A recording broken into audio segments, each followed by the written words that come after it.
एक अच्छे और बेहतरीन प्रश्न से मैं ग्रुप डी के लेवल का प्रश्न है। अच्छे प्रश्न से शुरुआत करने से कई सारी एनर्जी आपको मिलेगी। अब आप देखिए यहाँ पर क्या है, प्रश्न का कॉन्सेप्ट है। सीधा-सीधा यहाँ पर इसने मेंसुरेशनल 2D फिगर से प्रश्न को उठाया है। सीधा-सीधा बात कर रहा है एक वर्गाकार मैदान की, तो थोड़ा-सा वर्ग के बारे में इनिशियल इन्फॉर्मेशन तो एटलीस्ट ले ही लीजिए आप लोग। वर्ग है, वर्ग की सारी भुजाएं सेम होती है, आपको कंफर्म है, इसमें कोई डाउट की बात नहीं है।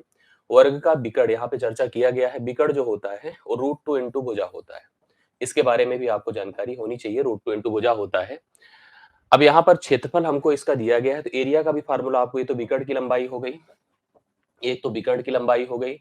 इसका जो क्षेत्रफल का फार्मूला आपको पता होगा कि क्षेत्रफल अगर हमें निकालना होगा तो हम लिखते हैं भुजा का वर्ग।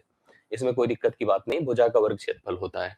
एक महिला को 4√2 मीटर पर सेकंड की दर से मैदान के बिकड़ी तिरछे, बिकड़ी मतलब यहाँ से यहाँ तक की दूरी को तय करना है, तो उसे कुल कितना समय लग जाएगा। कई चीजें इन्वॉल्व कर दिया, मेंसुरेशनल कॉन्सेप्ट भी है और चाल दूरी समय के भी कॉन्सेप्ट को यहाँ पर इम्प्रूव कर दिया। तो हमारी जिम्मेदारी बनती है कि हम क्षेत्रफल की मदद से, जो क्षेत्रफल हमको दिया गया है, तो सबसे पहले इस दूरी को पता कर लें।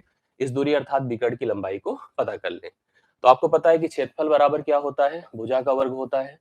तो क्षेत्रफल हमारे पास दिया कितना है, देखिए 3136, 3136 है, मतलब 3136 बराबर ए वर्ग है।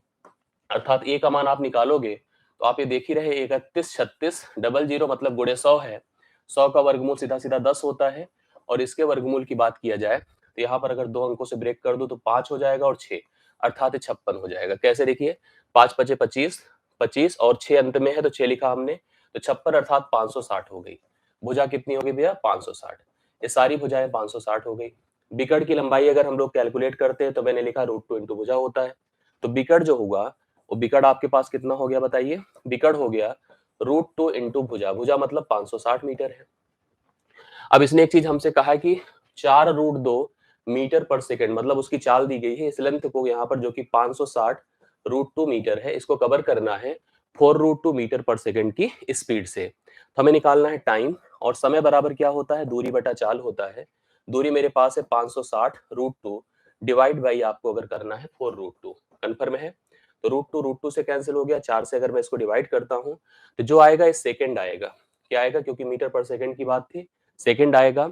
उत्तर आमतौर पर आप देख रहे हैं सबके सब मिनट में दिए हैं, तो पहले तो सॉल्व करके देखिए। 4 एक के 4, 4 चौके 16 अर्थात 140 सेकंड हो गया। आपको पता है सेकंड को अगर मिनट में कन्वर्ट करना है तो आपको क्या करना पड़ता है, 60 से भाग करना पड़ता है। 60 से भाग करेंगे 2 बार जाएगा, अर्थात 2 मिनट कवर हो जाएगा पूरा का पूरा और 20 सेकंड बचेगा। 2 मिनट और 20 सेकंड राइट सॉल्यूशन है, जो कि आपको बी ऑप्शन में दिया गया है।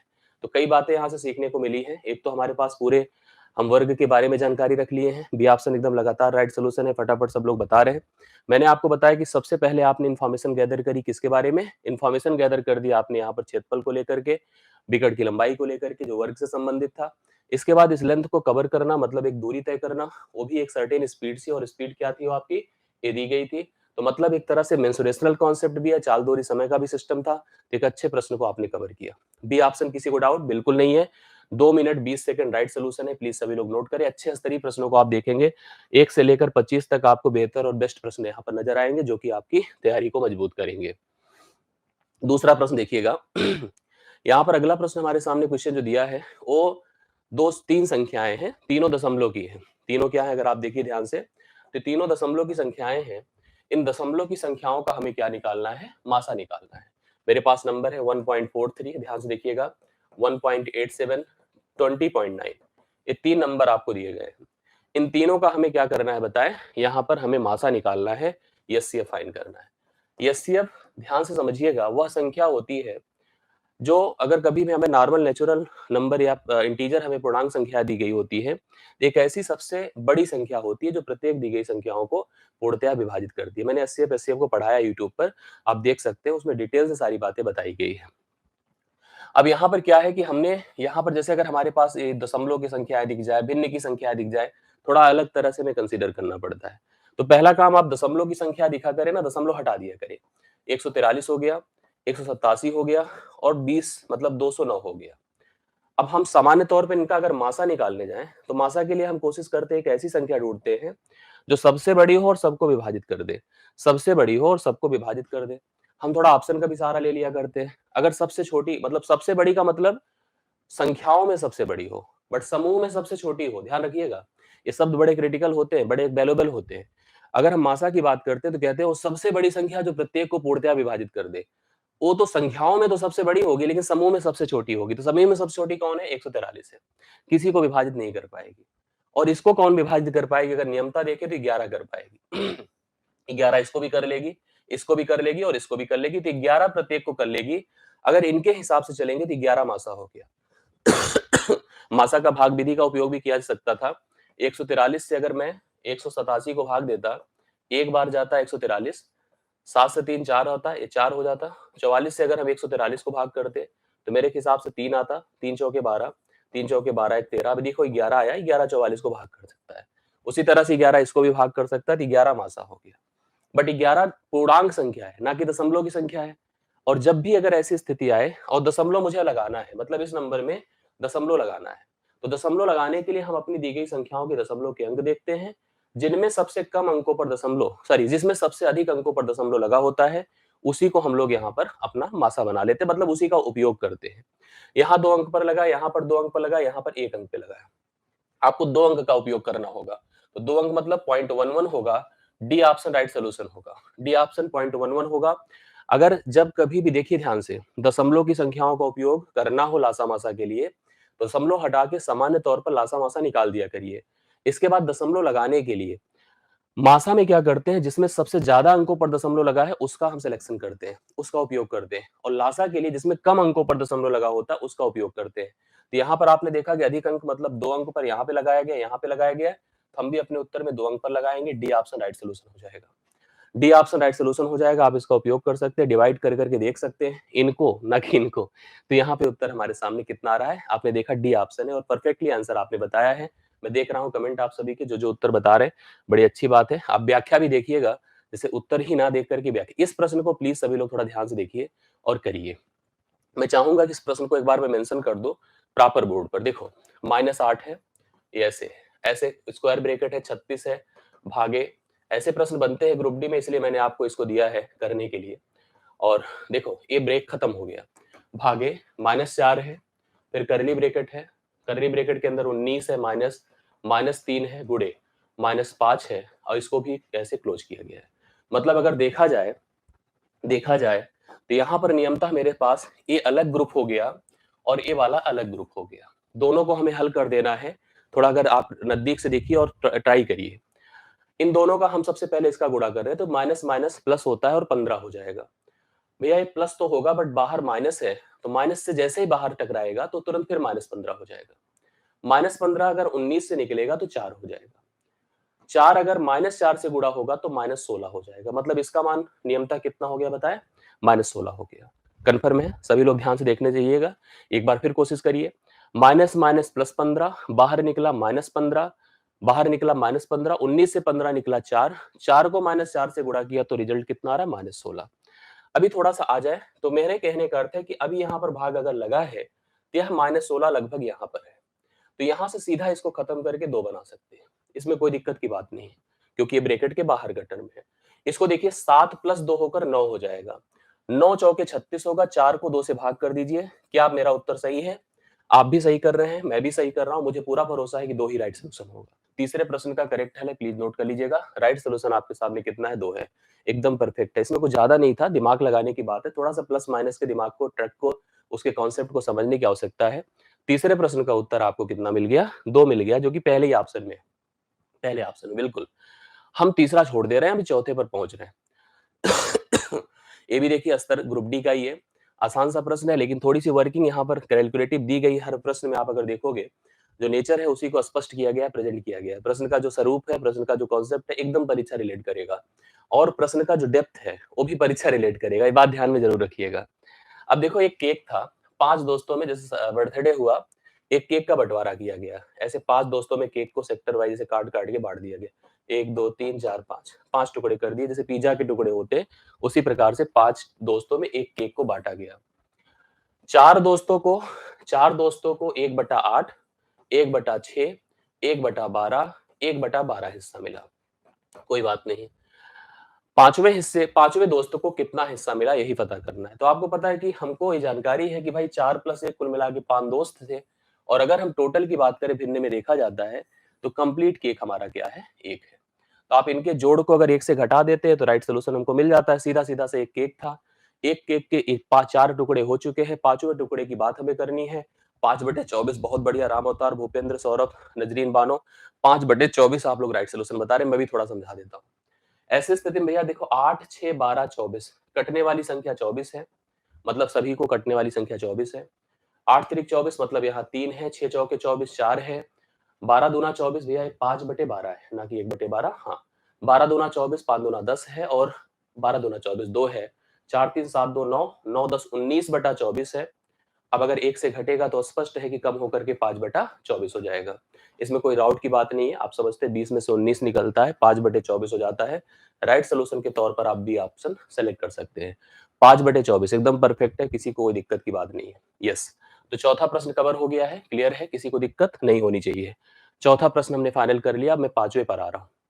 ये देखो, इस तरह के प्रश्न भी पूछे गए हैं, ऐसा भी देखा गया है, तभी ऐसा प्रश्न लिया जा रहा है। सिंपल सा समीकरण टाइप का प्रश्न है। आपको एक वेरिएबल उसमें अननोन दिया है सी और उसका मान निकालना है।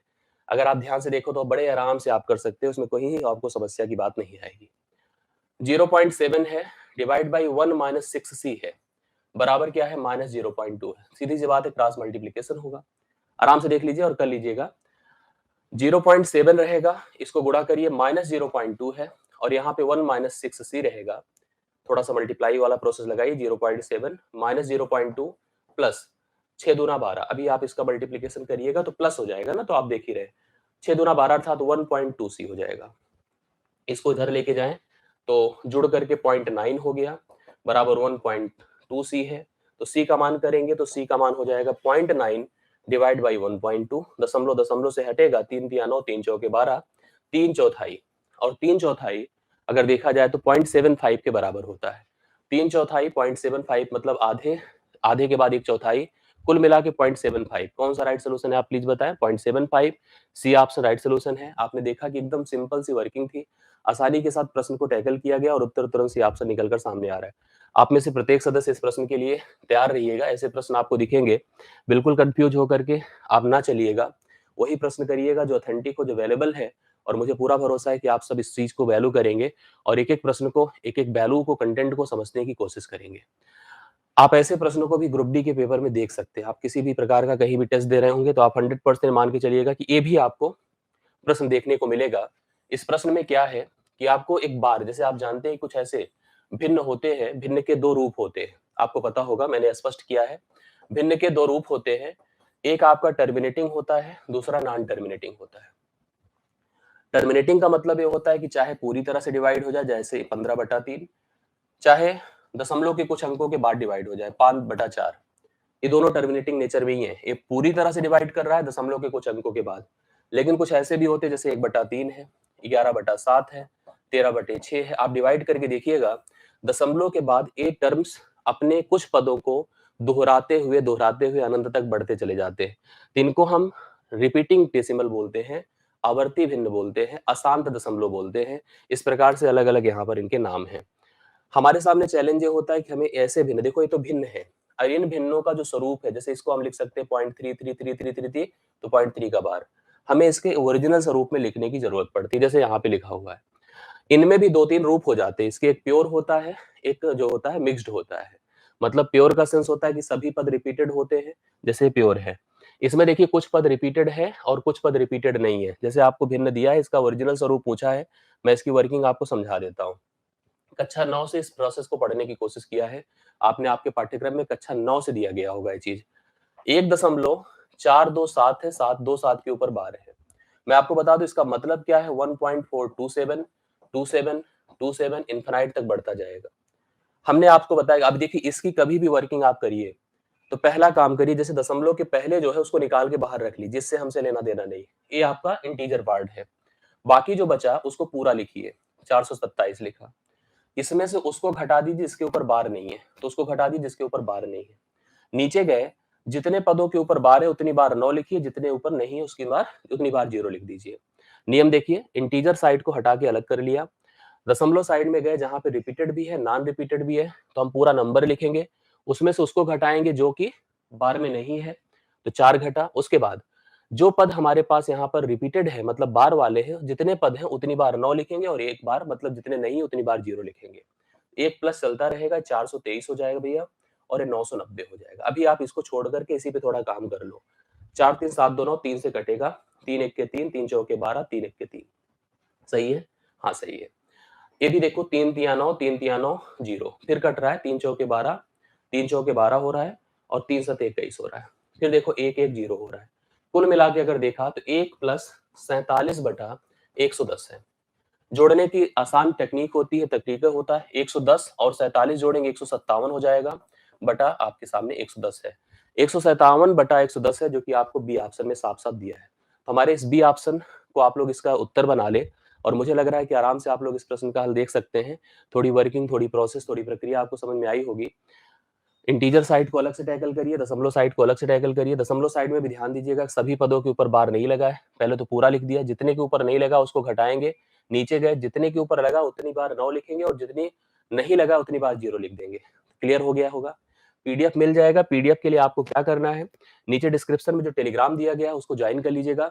वहाँ पे सभी पीडीएफ आपको अभी क्लास खत्म होते ही तुरंत प्रोवाइड कर दिए जाएँगे, भेज दिए जाएँगे। ठीक? आइए अगला प्रश्न देखा जाए, एक अच्छा प्रश्न है हमारे सामने। टाइम एंड वर्क का क्वेश्चन है। एयरमैन एयरमैन बेसिकली जो एयरफोर्स के सैनिक होते हैं उनको एयरमैन बोला जाता है।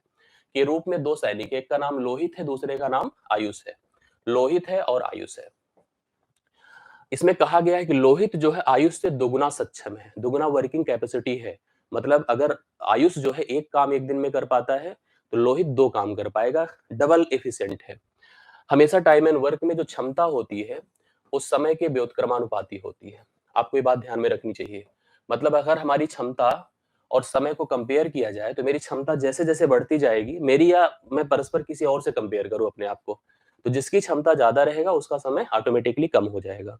क्षमता basically unit work done in a मतलब work done in unit time बताता है। जैसे मैं कह दूँ कि मैं कोई काम 10 दिन में कर लेता हूँ, तो 10 दिन में तो आप पूरा करते हैं ना, आप 1 दिन में कितना करते हैं? वही यूनिट वर्क है। जैसे आप हमसे कहते हैं कि सर 200 किलोमीटर मैंने 5 घंटे में तय कर लिया। मैंने कहा 5 घंटे में किया ना, आपकी चाल मतलब चलने की दर क्या होगी? 1 घंटे में कितना तय किया, वही आपकी चाल अर्थात चलने की दर, वही आपकी क्षमता कहलाएगी। यहाँ पे अगर लोहित और आयुष की क्षमताओं की बात किया जाए, तो 2 अनुपात 1 होगा इस लाइन के अकॉर्डिंग। मतलब इसका सेंस बना कि अगर आयुष एक काम करेगा एक निर्धारित यूनिट समय में, तो लोहित जो है 2 काम करेगा। बट दोनों मिल गए, मिलने का मतलब इनकी क्षमता 3 हो गई। अभी क्षमता क्या हो गई? 3 हो गई और उन्होंने किसी काम को 17 दिन में समाप्त कर दिया। मतलब क्षमता 3 का सेंस ये हो गया कि दोनों अगर मिल गए तो 1 दिन में अर्थात 1 यूनिट समय में 3 काम कर पाएँगे और उन्होंने पूरे काम को 17 दिनों में कर दिया तो टोटल वर्क जैसे ऐसे समझिए, 1 यूनिट दिन में 3 काम करते हैं तो 17 यूनिट दिन में 17 गुणे 3 अर्थात 51 टोटल वर्क कर सकते हैं। अब ये टोटल वर्क 51 है और अगली लाइन पढ़िए, अगर इसी काम को मैं अकेले आयुष से कराऊं, आयुष से जो एक दिन में एक काम कर पाता है, तो आयुष अकेले अगर एक दिन में करना चाहेगा, सॉरी, एक काम की क्षमता के साथ पूरे 51 को करना चाहेगा, तो उसे कंप्लीट 51 दिन लग जाएंगे। मतलब उस काम को करने में अगर हम आयुष से काम करवाते हैं, तो उसे कंप्लीट 51 दिन लग जाएंगे और इस प्रश्न का राइट सॉल्यूशन 51 होगा, जो कि आपको दिया कहां पर है? बी ऑप्शन में। मेरी बात से आप सहमत होंगे? आपको यह बात समझ में आई होगी, कंफर्म होगा? यस, अगर इसी को हम लोहित से करवाएंगे तो जस्ट उसका आधा दिन लग जाएगा क्योंकि उसकी क्षमता क्या थी? डबल थी। आपने वर्किंग समझ ली होगी। मैं अब बढ़ूंगा 8वें नंबर पर। 8वां देखिए, एक बहुत अच्छे प्रश्न को हम फेस करने जा रहे हैं। थोड़ा ध्यान से मन लगाकर फोकस होकर कंसंट्रेट होकर इस प्रश्न को समझिएगा। ये प्रश्न पाइप एंड सिस्टम का है, नल और टंकी का है। आपने देखा होगा कि आपके घर में नल लगी, टंकी लगी होगी, छत के ऊपर एक टंकी रखी गई होगी।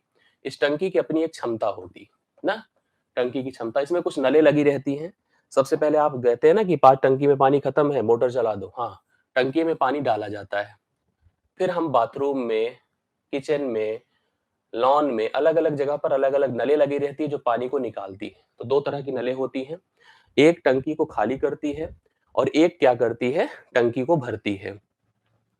पाइप ए का काम है टंकी को, मतलब जो भरी हुई टंकी है उसको 5.6 घंटे में खाली कर देना। मतलब अगर आप फुल टंकी दे दीजिए, तो ए क्या करेगा? 5.6 घंटे में टंकी को खाली कर देगा। जबकि पाइप बी जो है, उसी देखिए ध्यान से, खाली टंकी को 7 घंटे में भरने की क्षमता रखता है।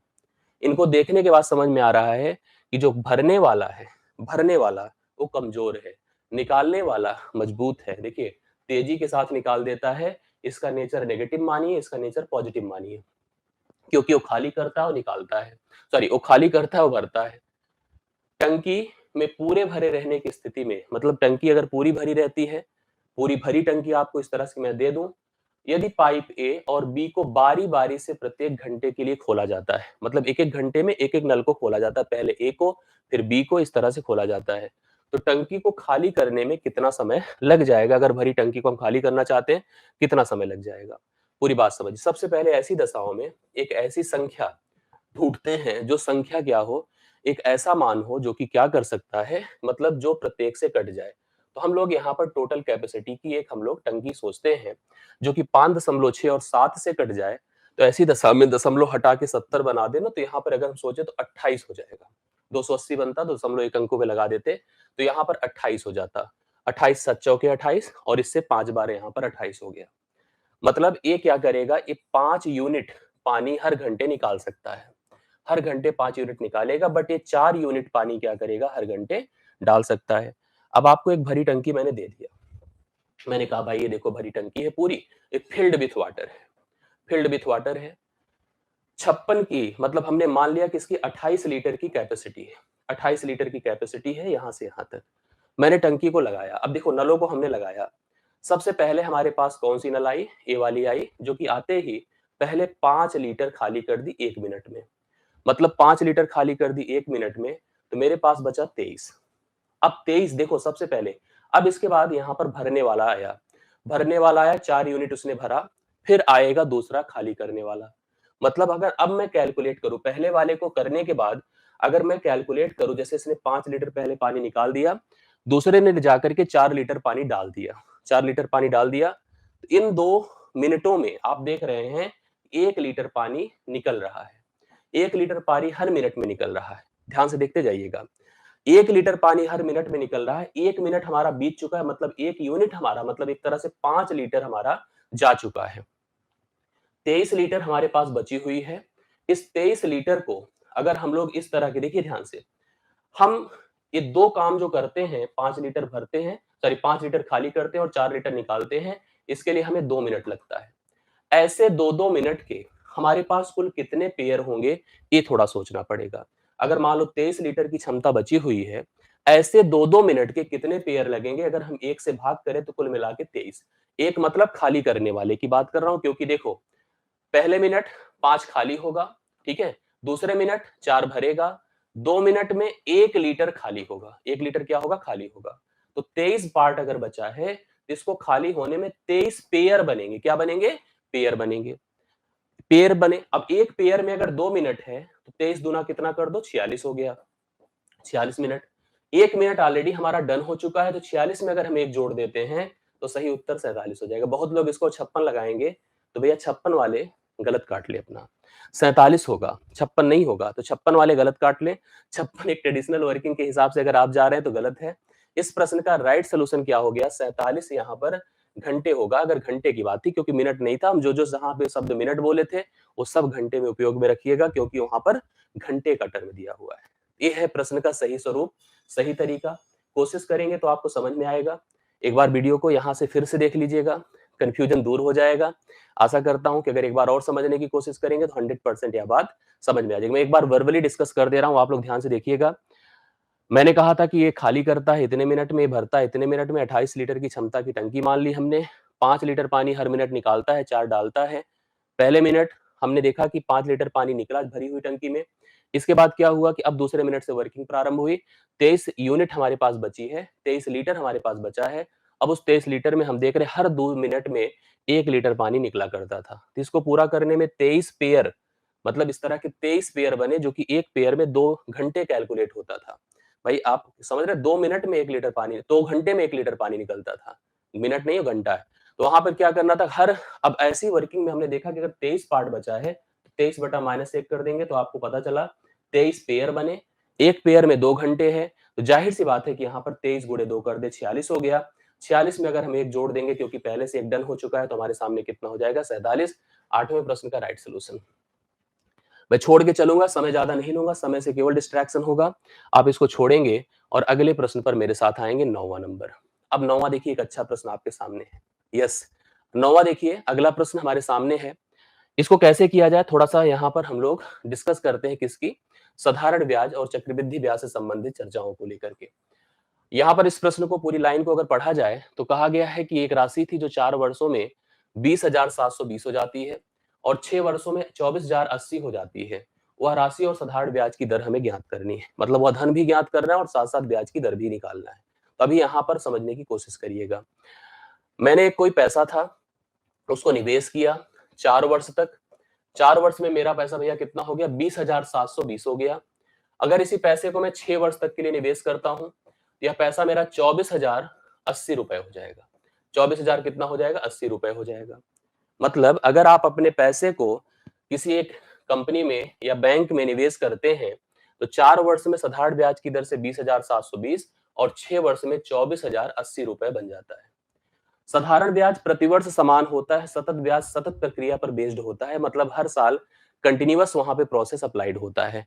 28 मैंने क्यों माना आदित्य, इसके लिए आपको समझना होगा कि एक संख्या ढूंढी जाती है जो प्रत्येक से कट जाए, तो बेसिकली एलसीएम की तरह हमने उसको सोच के किया है, जो उससे कटने की बात की जाती है।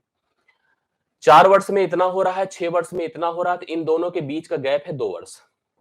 2 वर्ष में क्या होगा आप मुझे बताइए, घटा दीजिए। 2 वर्ष में देखो शून्य, 8 से 2 6 होता है, 10 से 7 3 होता है और यहाँ पर 3 हो जाएगा, 3,360।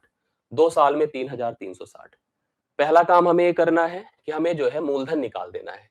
आप ये देख रहे हैं, यह आपका मूलधन था जो 4 साल में किसी ब्याज को जोड़ करके आपका कितना बन गया है, 20,720। तो 2 साल में अगर इतना होता है, तो 1 साल में कितना होगा बताएं, 1 वर्ष में कितना होगा, 2 1 के 2, 2 छंगे 12, 2 अठे 16, 1680 होगा। 4 वर्ष में कितना होगा, वो तो वैसे ही डबल कर देते तो पता चल जाता।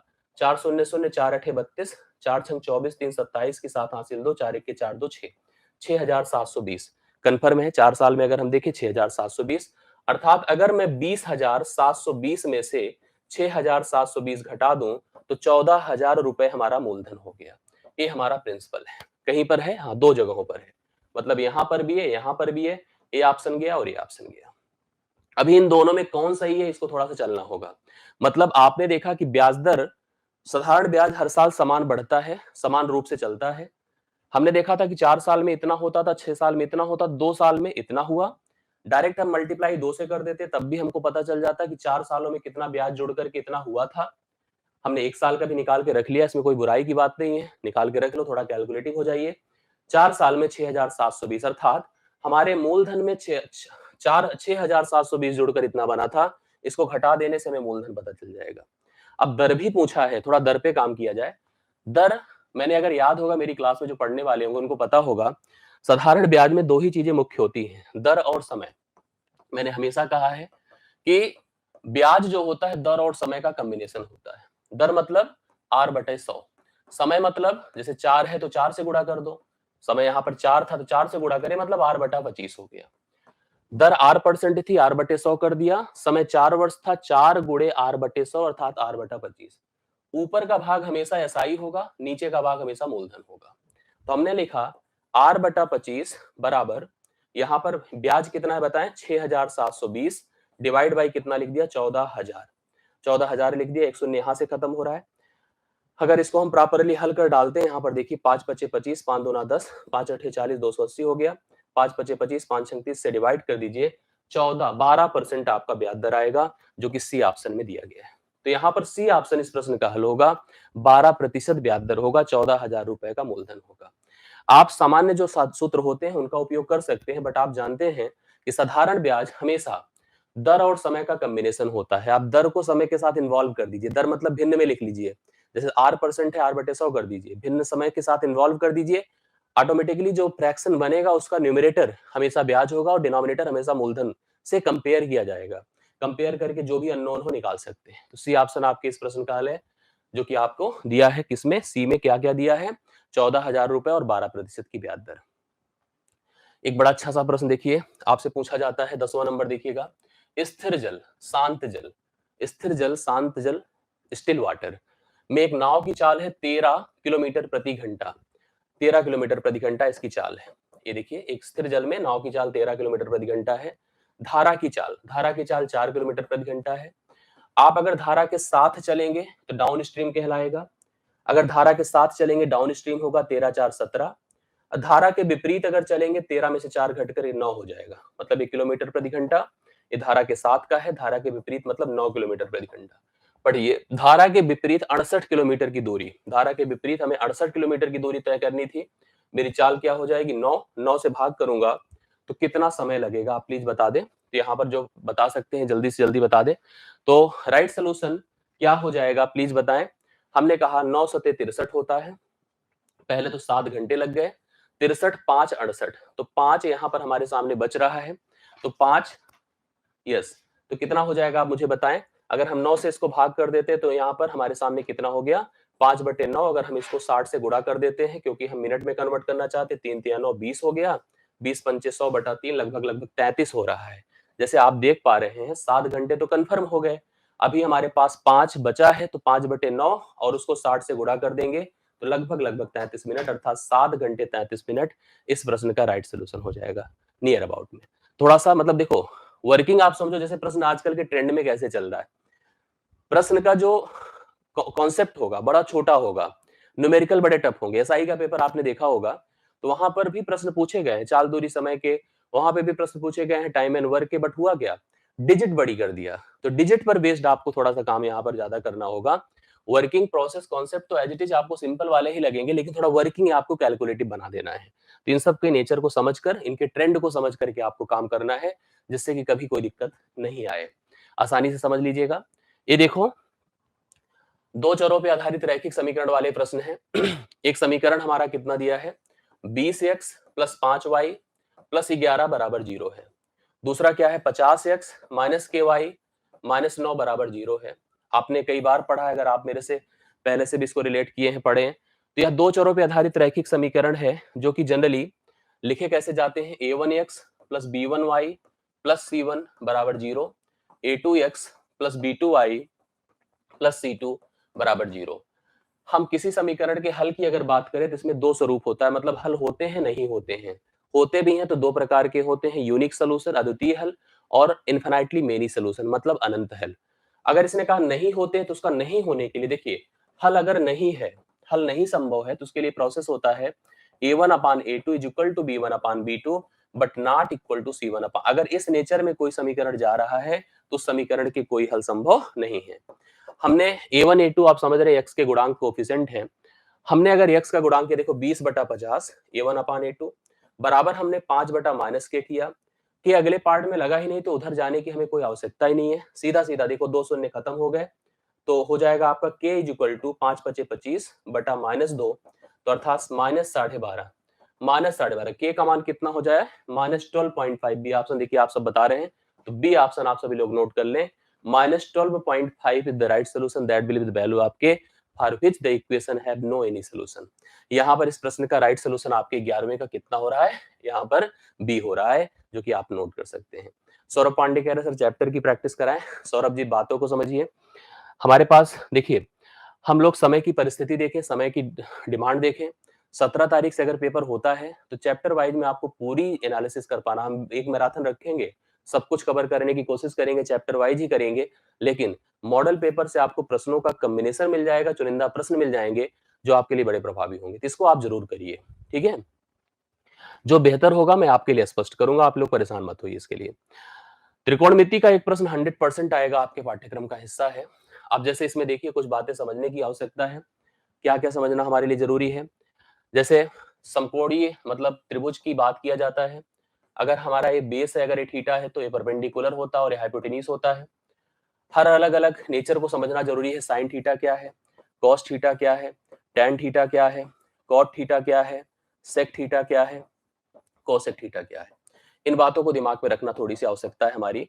अगर आप विशेष करके इसको समझेंगे तो आपको बेहतर अनुभव होगा। जैसे क्या, इसका मतलब होता है परपेंडिकुलर अपान बेस, इसके लिए परपेंडिकुलर अपान hypotenuse, base upon hypotenuse, perpendicular अपान बेस। अब देखिए ये जितने यही बेसिक हैं, इनके उल्टे रेसिप्रोकल होने लगते हैं। tan का उल्टा cot तो बेस अपान परपेंडिकुलर, cos का उल्टा sec तो हाइपोटेन्यूज अपान बेस। इसी तरह से sin का उल्टा cosec होता है हाइपोटेन्यूज अपॉन परपेंडिकुलर।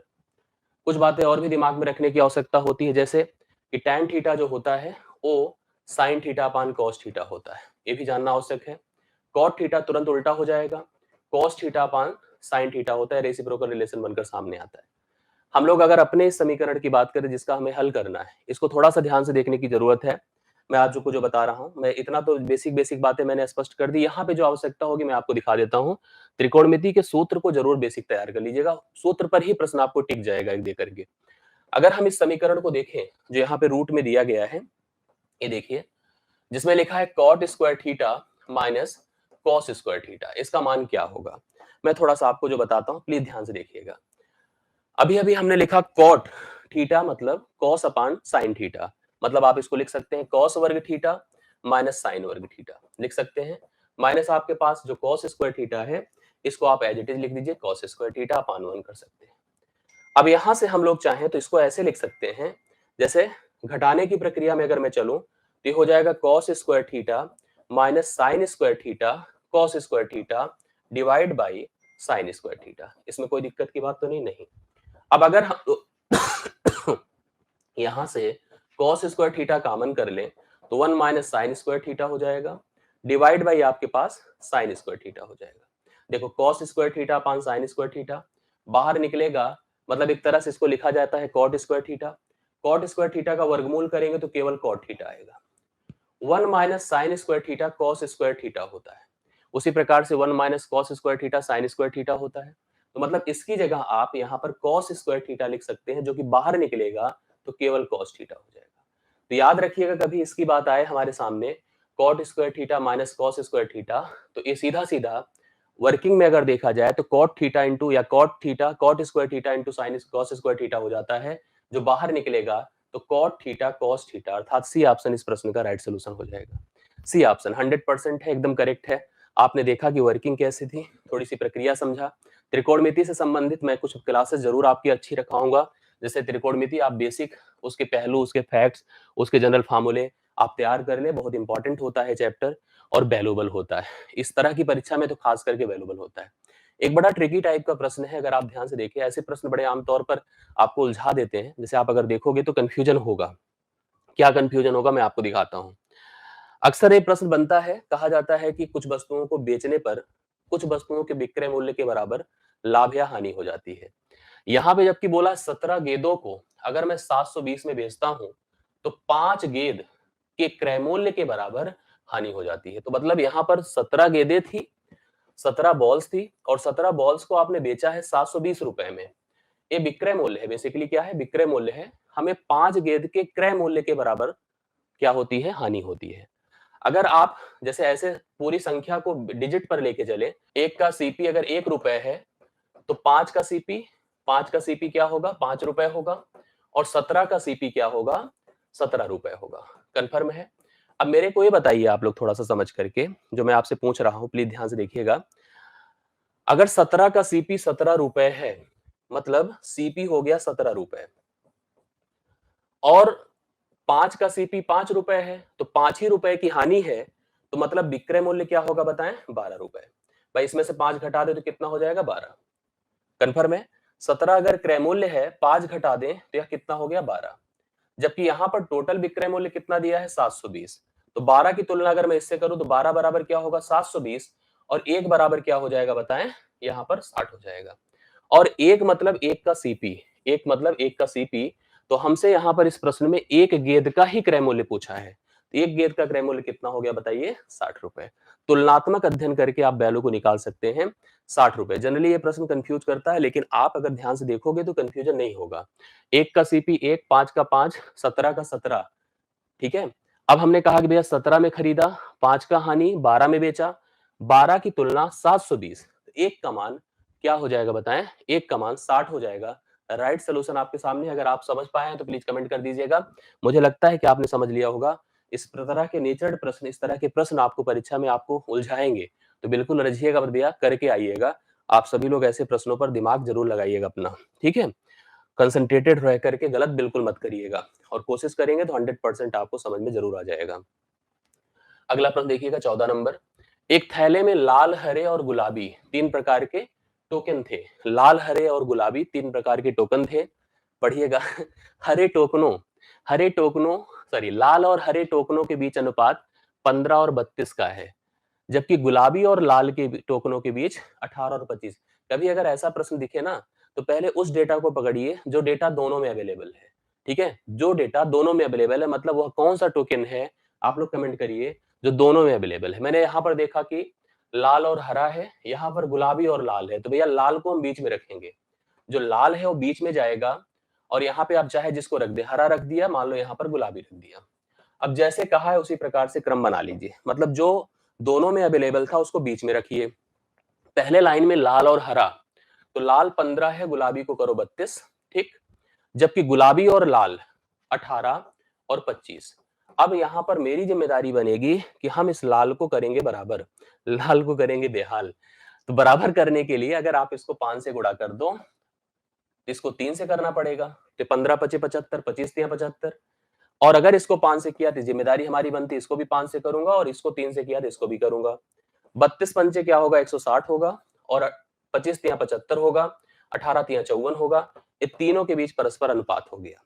प्रश्न में हमसे क्या पूछा है, क्या पूछा बताइए, हरे और गुलाबी टोकनों के बीच कितना अनुपात होगा। तो हरा कितना है भाई, 160 है। ये देखो, हरा है, ग्रीन है, और गुलाबी मतलब पिंक, गुलाबी मतलब क्या होता है, पिंक, जो कि 54 है। 280 बार 60 होता है, 160 होता है, 227 बार इतना होता है। क्या हो गया, 80 और 27। क्या मैं सही हूं, हाँ सही हूं। ए ऑप्शन राइट सोल्यूशन है।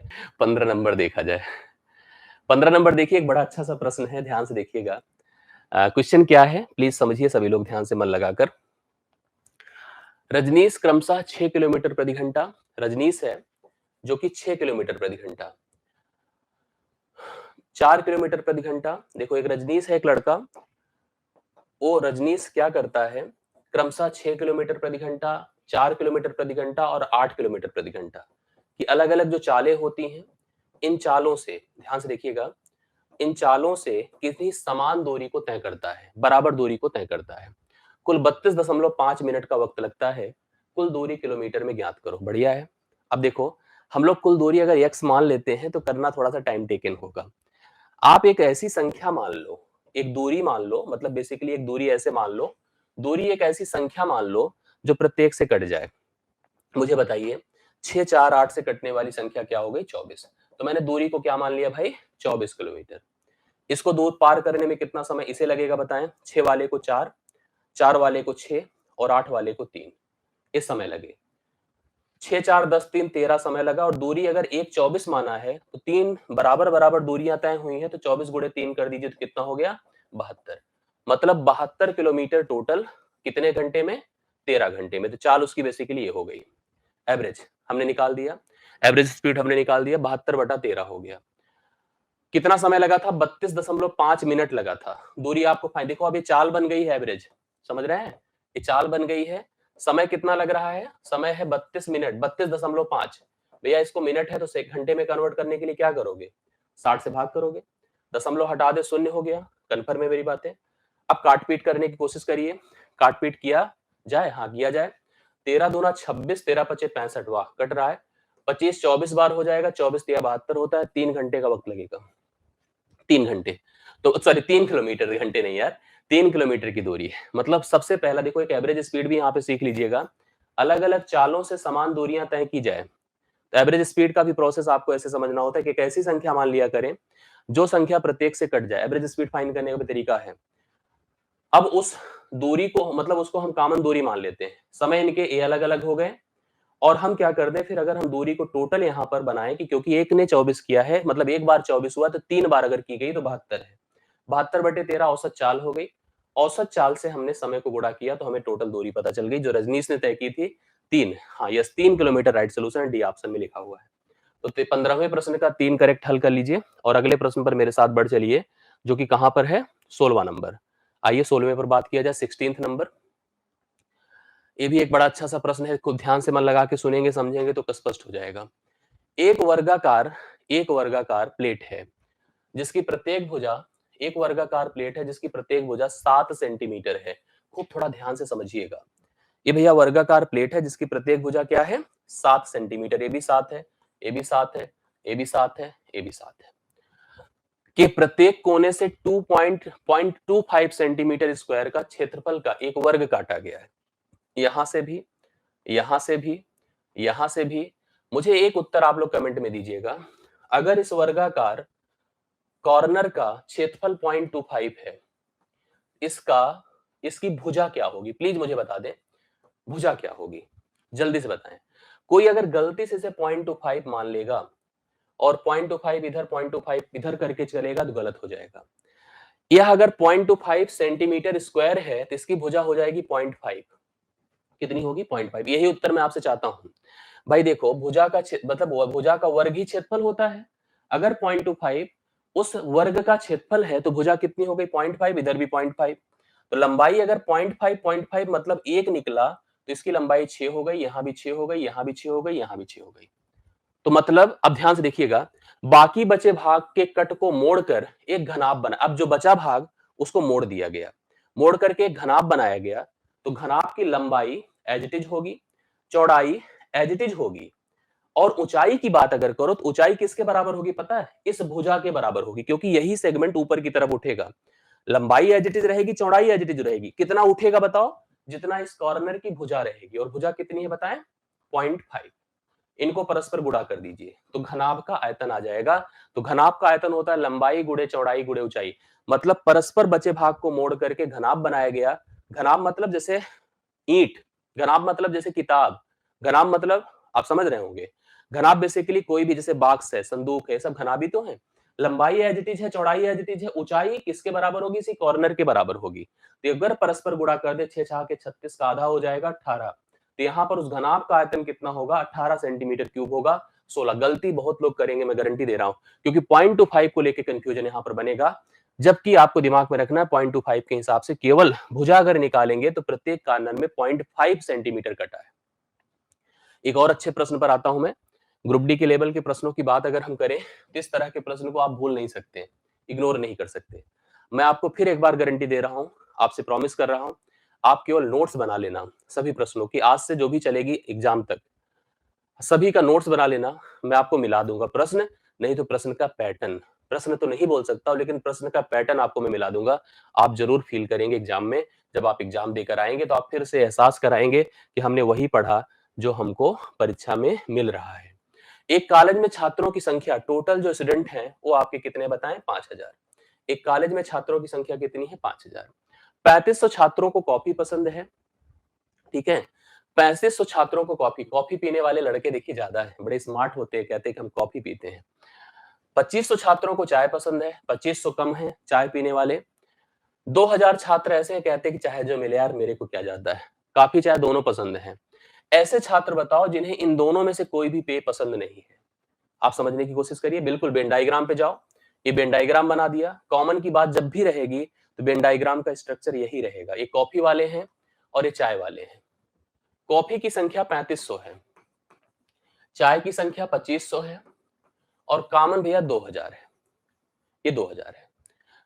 अब मुझे बताओ, इस पूरे गोले अर्थात कॉफी की संख्या अगर 3500 है तो केवल कॉफी पीने वाले बच्चे 1500 हैं। अगर इस पूरे गोले अर्थात चाय पीने वालों की संख्या 2500 है तो केवल चाय पीने वाले आपके 500 हैं। अगर पीने वाले जो पेय पदार्थ चाय और कॉफी पीने वालों की बात किया जाए तो हमने देखा कि जोड़कर देखिए 1500, 5, 2000, 2000, 4000 ऐसे बच्चे हैं जो कि कॉफी या चाय में से कोई भी एक लिक्विड पीते हैं। मतलब ओनली कॉफी, ओनली टी, दोनों कॉफी और टी दोनों बोथ। ऐसी स्थिति में 4000 अगर 5000 में से, मतलब टोटल 5000 में से अगर पीने वाले हैं तो ऐसे भी सात्विक बच्चे भी हैं जो कहते हैं कि सर हम कुछ नहीं, ना चाय पीते हैं ना कॉफी पीते हैं। तो 4000 में घटा दूं तो 1000 बच्चे साफ सुथरे ऐसे हैं जो कि चाय और कॉफी जैसे पेय पदार्थों से दूर रहते हैं और बहुत अच्छे से रह करके पढ़ाई करते हैं। 1000, 1000 राइट सोल्यूशन होगा। आप सभी लोग नोट कर सकते हैं। 17वें प्रश्न का करेक्ट हल है। आप सभी अब मेरे साथ बढ़ चलो 18वें नंबर पर। 18 नंबर देखिए ध्यान से, क्या है प्रश्न को देखा जाए। एक दीवार के सहारे तिरछी खड़ी हुई सीढ़ी का उन्नयन कोण 45 डिग्री है। ये देखिए, एक तिरछी खड़ी सीढ़ी, सीढ़ी कैसे, जैसे मान लो ये दीवार है आपके घर की, और सीढ़ी कहां लगाओगे? यहां लगाओगे, ऐसे तिरछी खड़ी हो जाएगी। ऐसे ये सीढ़ी है जिस पर आप चढ़ते हैं मान लीजिए। ये देखिए आप 100% मान लो, एक त्रिकोणमिति का प्रश्न, एक ऊंचाई दूरी का प्रश्न आपकी परीक्षा में मिलेगा। ये सीढ़ी का आधार है, दीवार का आधार है, ये दूरी है दीवार और सीढ़ी के बीच की। ये दूरी है दीवार और सीढ़ी के बीच की। उन्नयन कोण मतलब जब नीचे से ऊपर की तरफ देखा जाता है आंखों से, तो यहाँ पर उन्नयन कोण आपका 45 डिग्री है हमेशा, क्योंकि दीवार वर्टिकल होती है, वर्टिकल मतलब समकोण बनाती है आधार के साथ, तो यह समकोण त्रिभुज बनता है। और अगर ये 45 डिग्री होता है तो हर स्थिति में ये भी 45 ही होता है, और यह आपका 90 हो जाएगा, समकोण है। जब भी कभी ये कोण अगर 45 हो गया तो जो बेस होगा वही हाइट होगा, मतलब इन दोनों का मान सेम होगा, बेस और हाइट बराबर हो जाएंगे। कंफर्म है? 45 से भी 45 से भुजाएं अगर बराबर, सॉरी कोण बराबर है, दूरियां भी बराबर हो जाएंगी। निचला सिरा दीवार से 10 मीटर की दूरी पर, मतलब यह 10 है, 100% यह भी 10 हो गया। हमसे सीढ़ी की लंबाई पूछी गई है, मतलब विकर्ण या कर्ण की लंबाई पूछी गई है। तो कर्ण की लंबाई under root base square plus height square, 10 का वर्ग 100 प्लस 10 का वर्ग 100, अंडर रूट 200, 200 मतलब 10 रूट 2, 10 रूट 2 जो कि आपको देखिए बगल में लिखा हुआ है। राइट सोल्यूशन सीढ़ी की लंबाई 10 रूट 2 है, 10 रूट 2 आप नोट कर लीजिएगा। यहाँ पे कोण को बदल करके कुछ चेंज परिणाम पूछ सकता है। ऊंचाई दूरी का प्रश्न, और एक क्या मैंने बोला, त्रिकोणमिति। इस पर मैं काम करूंगा आप लोग के साथ, टेंशन मत लीजिएगा, इसके किसी भी स्तर के प्रश्न को आप छोड़ेंगे नहीं, ये मेरी गारंटी है आपके लिए। आप ऊंचाई दूरी त्रिकोणमिति इन पर बहुत अच्छे से करके आएंगे। इसमें कहीं ये वर्बल प्रश्न है, एक ओरल सा प्रश्न आपके सामने मैं दे रहा हूं, ध्यान से देखिएगा। भैया एक त्रिभुज है, त्रिभुज का नाम एबीसी है। त्रिभुज का नाम क्या है? एबीसी है। ये देखो एक त्रिभुज है जिसका नाम एबीसी है। इसका क्षेत्रफल हमको दिया है, इसका एरिया, एरिया दिया है 63 वर्ग unit, square unit, 63 unit square, एक क्षेत्रफल इसका एरिया दिया हुआ है। दो समांतर रेखाएं एक डीई और एफजी इस प्रकार खींची गई, यह AB तथा AC को 3 बराबर भागों में बांट दी। देखो एक होता है बांटना, एक होता है बराबर भागों में बांटना। ये देखो एक का नाम DE है, एक का नाम DE है, और एक का नाम FG है, ठीक है, FG है। इसने 3 बराबर, मतलब A बराबर, A बराबर। जाहिर सी बात है अगर 3 बराबर भागों में बटी हैं, तो यह समांतर रेखाएं होंगी, और स्पष्ट है कि यह पूरा क्षेत्रफल 3 बराबर टुकड़ों में बढ़ जाएगा, 3 बराबर टुकड़ों में बढ़ जाएगा। हमसे इसने पूछा जो चतुर्भुज हमारा बन रहा है कौन, DEFG, इसका क्षेत्रफल क्या होगा? A 1/3 हो जाएगा, क्या हो जाएगा? 1/3 हो जाएगा। जो भी हमारा क्षेत्रफल था 21, 21 का 1/3 कर दें, मतलब 3 से भाग कर दें, 63 था, 63 का 1/3 कर दें, 3 से भाग कर दें, 21 वर्ग यूनिट हो जाएगा। वर्बल प्रश्न है, अगर ऐसा प्रश्न आपको मिलता है तो आप ओरल करके आइएगा। सी ऑप्शन 19 का राइट सोल्यूशन हो जाएगा, आप सभी लोग नोट कर सकते हैं। 21 वर्ग सेंटीमीटर बिल्कुल करेक्ट आंसर है, आप सभी लोग इसको फटाफट लिख लीजिएगा। 19 हमारा डन हो चुका है, मैं पहुंच रहा हूं 20 पर। इसको ध्यान से देखिएगा, एक अगला प्रश्न हमारे सामने है। त्रिभुज में समकोण बनाने वाली दो भुजाएं हैं, 3 4 हैं, मतलब आप याद रखो कि अभी कोई समकोण त्रिभुज बनेगा, एक भुजा अगर 3 है, दूसरी भुजा 4 है, तो ये पाइथागोरियन ट्रिपलेट के हिसाब से इसका जो विकर्ण होगा वो कितना हो जाएगा, बताएं कितना हो जाएगा, कमेंट कर दीजिए। 3 4 और अगला क्या होना चाहिए, 5 होना चाहिए। एक कन्फर्म में उसने 5 लिखा नहीं, लेकिन हम मान लेते हैं कि 5 होगा, इसमें कोई डाउट तो नहीं है, नहीं है। एक समकोण त्रिभुज की दो भुजाएं लंबवत 3 और 4 हैं, तो कर्ण इसका 5 हो गया। त्रिभुज के परिवृत्त का क्षेत्रफल बताओ। त्रिभुज कोई भी हो, चाहे वो समकोण हो या ना हो, एक त्रिभुज के अंतःवृत्त बनता है, एक परिवृत्त बनता है, ठीक है। समकोण त्रिभुज के परिवृत्त कभी भी अगर एक हमारे पास परिवृत्त वृत्त बनता है समकोण त्रिभुज के, तो फिर से देख लीजिएगा, समकोण त्रिभुज के परिवृत्त अगर कभी वृत्त बनेगा, परिवृत्त अगर बनेगा, तो जो परिवृत्त की त्रिज्या होगी, मैं आपको स्पष्ट एक बार दिखा देता हूं, देखिए ध्यान से। ये ऐसे था, मान लो ये 4 है, 3 है, इसको कह दें कि 5 है। अगर परिवृत्त बनेगा जो शीर्ष बिंदुओं को छूता हुआ, यहां पर एक वृत्त अगर हम लोग प्लान कर रहे थे, तो हमेशा परिवृत्त का जो व्यास होगा वो विकर्ण कर्ण की लंबाई होगी, अर्थात इसका आधा ही इसका त्रिज्या बोला जाएगा। आधा मतलब 2.5 हो गया, तो यही इसकी त्रिज्या होगी, और इसी पर यह विकर्ण यह आपका परिवृत्त बनता है। अब इस परिवृत्त का क्षेत्रफल पाई आर स्क्वायर होगा, क्या होगा, क्योंकि वृत्त का क्षेत्रफल पाई आर वर्ग होता है। आप ऑप्शन में पाई देख रहे हैं सब में, तो पाई का उपयोग मत करिएगा। आर मतलब 2.5 का होल वर्ग पाई, तो इसका वर्ग करेंगे 6.25 हो जाएगा, पाई 6.25 पाई। डी ऑप्शन राइट सोल्यूशन है, डी ऑप्शन बिल्कुल सही बात है। अगर हम परिवृत्त का निर्माण कर रहे हैं तो जो कर्ण होगा, कर्ण उसका व्यास कहलाएगा, और कर्ण का आधा उसकी त्रिज्या हो जाएगी, उसके आधार पे हम लोग यहाँ पर परिवृत्त का क्षेत्रफल 2.5 का होल वर्ग अर्थात 6.255 सेंटीमीटर स्क्वायर लिख सकते हैं, जो कि 20वें ऑप्शन में आपको दिया गया है। 21 नंबर एक अच्छा प्रश्न है। आप देखते हैं अक्सर जो वर्गमूल होता है, आपने ग्रुप डी और रेलवे के पेपर में देखे होंगे, अक्सर आपको नॉन परफेक्ट स्क्वायर नंबर के वर्गमूल पूछ लिए जाते हैं आपसे। जैसे 0.5 का वर्गमूल आपको बताना है। अब देखो, अगर यही 0.25 होता, ठीक है, कोई दिक्कत नहीं थी। कोई परफेक्ट स्क्वायर नंबर होता, कोई दिक्कत नहीं थी। जैसे इस तरह का नंबर हो, जैसे 0.5 है, तो भाग विधि का उपयोग करिए। और उपयोग भी कैसे करिए, आपको ऑप्शन का भी सहारा लेना पड़ेगा और सब कुछ देख के चलना होगा। मैं क्या करता हूं कि इसको करने के लिए आपको पता होना चाहिए, दशमलव के पहले दशमलव के बाद अलग अलग अरेंजमेंट के आधार पे दो दो का पेयर बनाना पड़ता है। इधर तो कुछ है नहीं, तो दो दो का पेयर बना है। दशमलव पहले क्रॉस करना है, तो हम दशमलव पहले से लगा के रख लेते हैं। 50 के लिए काम करेंगे, इधर का काम खत्म हो चुका है। एक ऐसी संख्या, ठीक है, एक ऐसी संख्या का चयन करिए जिसका वर्ग 50 हो जाए या उसके कम हो जाए। थोड़ा सा सोच के बताइए। आपको पता है 7 का वर्ग 49 होता है। 49 यहां भी लिख दीजिए। 7 7 यहां जुड़कर 14 हो जाएगा। 50 में 49 घटेगा भैया, 1 आएगा। अब हमारा जो टास्क है बढ़ जाता है। बढ़ने का मतलब हमें एक ऐसी संख्या, देखो जैसे कभी दशमलव के बाद अगर हम क्रॉस कर रहे हैं, तो ऑटोमेटिकली जैसे भाग में जब हम लोग चलते हैं तो एक अंक के बाद एक शून्य बढ़ा सकते हैं, मतलब एक डिजिट बढ़ा सकते हैं एक दशमलव लगाने से। यहाँ 2 अंक बढ़ा सकते हैं, 2 शून्य बढ़ा सकते हैं। पेयर के हिसाब से काम होता है। अब इसके बगल एक नंबर सोचना है, लेकिन आपको कन्फर्म है कि भी इससे काम नहीं चलेगा। जैसे एक नंबर सोचेंगे, मान लो अगर एक भी सोचेंगे तो 144 गुणा 1 होगा, इससे छोटा हो जाएगा। शून्य एक बढ़ाना पड़ेगा, एक शून्य और बढ़ाना पड़ेगा। अब यहाँ पर इसके बगल हम क्या सोचें, जैसे मान लो मैं 5 सोचूंगा तो 5 से गुणा करना होगा, 6 सोचूंगा 6 से गुणा करना होगा। हालांकि इस 0.70 के बाद ऑप्शन के आधार पे चलेंगे तो पहला तो उत्तर कंफर्म हो चुका है, बट थोड़ी सी वर्किंग आप समझ लीजिए। 6 सोचना पड़ेगा, क्योंकि 6 से हम यहां भी रखें तो 6 छह के 36, क्योंकि 7 अगर करता 147 गुणे 7 करता तो बड़ा हो जाता। कंफर्म है, 147 गुणे 7 करता बड़ा हो जाता। 6 छह के 36 हुआ, 6 चौके 24, 24 3 27, 24 3 27 कैरी दो, 6 के 6 2 8। फिर देखिए 10 से 6 4 हुआ, 9 से 7 2 हुआ, और 9 से 8 1 हुआ, 124 हो गया। 6 लाया फिर जोड़ दिया, 100 कितना हो जाएगा, 152 हो जाएगा। अब अगर हम 2 शून्य फिर बढ़ा लें और इसके आगे कुछ भी लिखकर चलेंगे, तो यह संख्या जो यहां पर आएगी वो 5 या बड़ी होगी, 5 या उससे बड़ी होगी। हमारे सारे आंसर 3 डिजिट में है दशमलव के बाद, मतलब हमें इसको राउंड फिगर करना पड़ेगा। दशमलव के बाद अगर मान 5 या 5 से बड़ी होती है, तो उसमें तुरंत एक अपडेट कर दिया जाता है, एक बढ़ा दिया जाता है, उसके आगे छोड़ दिया जाता है।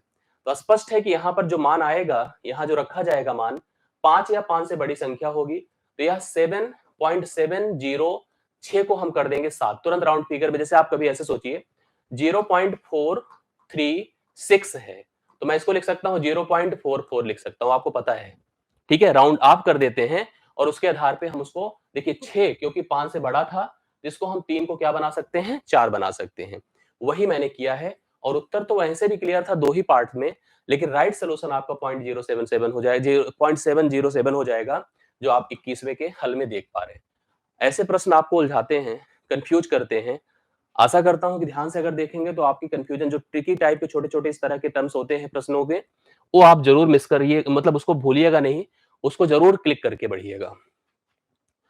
अब जैसे देखो, एक गुणनखंडों पर, अभी हमने लेखपाल के पेपर में भी देखिए तो एक प्रश्न आया था योग पर आधारित। तो गुणनखंडों को लेकर के योग पर आधारित प्रश्न था।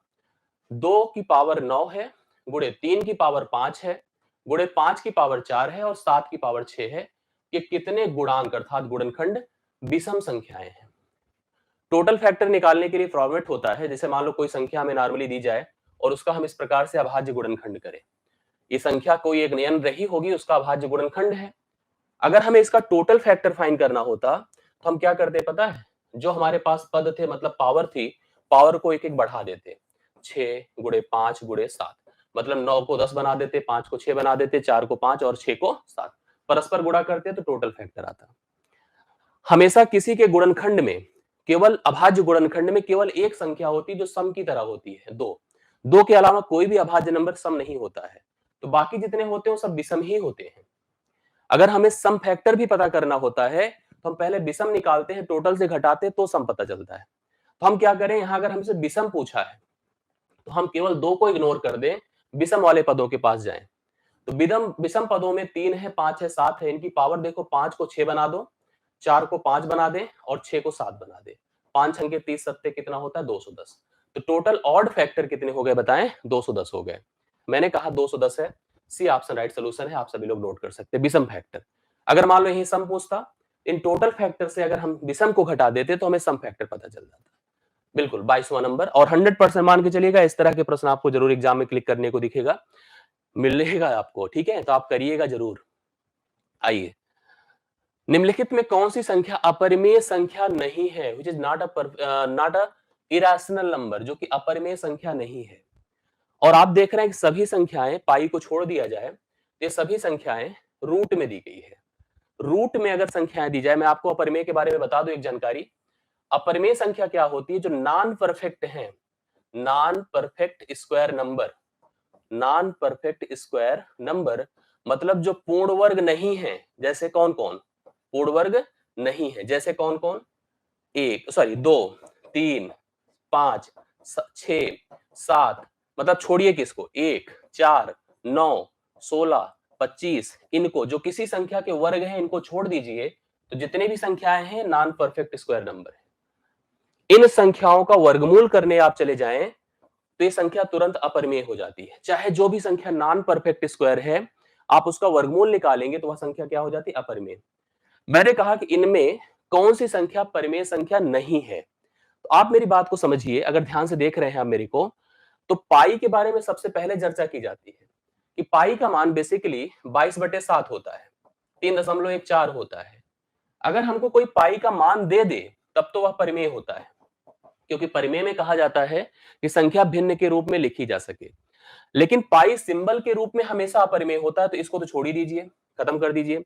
पाई अपरिमेय है, परफेक्ट है, इसमें कोई दिक्कत की बात नहीं है। बाकी हम पूर्ण वर्ग के बारे में एक जानकारी और आपको दे दें। कोई संख्या पूर्ण वर्ग संख्या अगर पूर्ण वर्ग संख्या की तरह पहचानी जा रही है, तो किसी संख्या के अंत में अगर 2 आता है, 3 आता है, 7 आता है, 8 आता है, अगर अंत में इतना आता है तो वह कभी पूर्ण वर्ग नहीं होगा, पूर्ण वर्ग नहीं होगा, ये मान के चलिए पूर्ण वर्ग नहीं होगा। मैंने देखा इसके अंत में 8 आ रहा है तो इसको गायब करिए, इसके अंत में 2 आ रहा है इसको गायब करिए। पाई अपरिमेय है, इसमें कोई डाउट ही नहीं है। ले देकर बच रहा है मेरे पास 6084। ये एक परफेक्ट स्क्वायर नंबर है, पूर्ण वर्ग संख्या है, इसका वर्गमूल डायरेक्टली निकाला जा सकता है। अर्थात केवल बी ऐसी संख्या है जो कि परिमेय है। इसके अंत में 8 था, यहीं से हटा दिया, इसके अंत में 2 था, यहीं से हटा दिया। पाई हमारी अपरिमेय होती है, इसको खत्म कर दो, तो केवल बी ऑप्शन हमारे इस प्रश्न का राइट सोल्यूशन है, जो कि क्या है, एक परफेक्ट स्क्वायर नंबर है। आप इसको हल करेंगे तो एक पूर्ण वर्ग संख्या प्राप्त हो जाएगी, और उससे हम निकाल सकते हैं, अगर पूर्ण वर्ग वर्गमूल करना भी है तो 6084 है। देखो अंतिम से 2 छोड़ करके बाकी सेलेक्ट करते हैं, एक संख्या का चुनाव करते हैं जिसका वर्ग 60 हो जाए, 7 सत्ते 49 होता है। अब 4 के लिए 2 ऑप्शन होता है, या तो 2 या तो 8, तो उत्तर या तो 72 या तो 78, वर्गमूल करने की बात मैं कर रहा हूं। इसके लिए भी नियम होता है कि 7 सत्ते 49 में 7 जोड़ेंगे तो 60 से कम ही आएगा, तो आप बड़ी संख्या का चुनाव करिए। इस तरह से हम कर सकते हैं, ऐसे प्रश्नों का हल कर सकते हैं, और आप ध्यान से अगर देखेंगे तो आपको एहसास होगा और आप कराएंगे। 24 और 25 दो फिगर बेस्ड क्वेश्चन है, पाई चार्ट, तो ऐसे प्रश्न भी 1-2 पूछ लिए जाते हैं। 2 प्रश्न और हैं। पाई ग्राफ कर्नाटक की एक प्रकाशन संस्था के खर्च को दर्शाता है। यदि कुल खर्च 50,000 रुपए है तो परिवहन पर क्या खर्च है। पाई चार्ट 2 तरह से डिवाइड किया जाता है, एक तो 360 डिग्री को सेक्टर वाइज डिवाइड कर दे, डिस्ट्रीब्यूट कर दे, लेकिन हम परसेंटेज में भी देखते हैं। जैसे इसमें परसेंटेज में दिया है कि टोटल खर्च अगर 100% हमारा 50,000 रुपए है, इसने हमसे पूछा भैया परिवहन जो ट्रांसपोर्टेशन है, जिसकी कॉस्टिंग देखो तो 10% है, तो इसका 10% क्या होगा, 1/10 हिस्सा होगा, मतलब सीधा सीधा 5,000 रुपए होगा। ट्रांसपोर्टेशन पर आप 10% 50,000 का खर्च करते हैं तो क्या करेंगे बताइए, यहां पर 5,000 करते हैं, जो कि पहला ऑप्शन है, राइट सोल्यूशन है। आप 24वें का नोट कर लीजिए। इसके बाद मैं बढ़ता हूं, इसी का लास्ट होगा। ये भी बहुत आसान सा प्रश्न है, दोनों अंतिम के प्रश्न बड़े आसान थे, एहसास अच्छा हो जाएगा आपको अंत अगर हम लोग इजी कर लेते हैं तो। दिया गया वृत्त आरेख कर्नाटक के एक प्रकाशन कंपनी के खर्चों को दर्शाता है। यदि कुल खर्च 50,000 रुपए है तो बाइंडिंग पर लागत, बाइंडिंग देखिए 20%, अभी अभी हमने कहा 100% टोटल है जो कि 50,000 है, और हमको बाइंडिंग पर निकालना है जो कि 20% के बराबर है। 20% मतलब जस्ट अभी हमने 10% किया था, 10% 5,000 आया था, उसका जस्ट डबल कर दीजिए, या ऐसे 20 पंचे 100 कर दीजिए, 5 से डिवाइड कर दीजिएगा, बाइंडिंग पर 10,000 रुपए का खर्च होगा, जो कि आपको बी ऑप्शन में दिया गया है। ये हो गए टोटल 25 प्रश्न। यह शुरुआत और यह प्रोसेस आपके लिए कितनी उपयोगी है, अंतिम में वीडियो के नीचे आप ज़रूर कमेंट में बताइएगा। और यह प्रयास तभी संभव है जब आपका सहयोग और साथ बना रहेगा।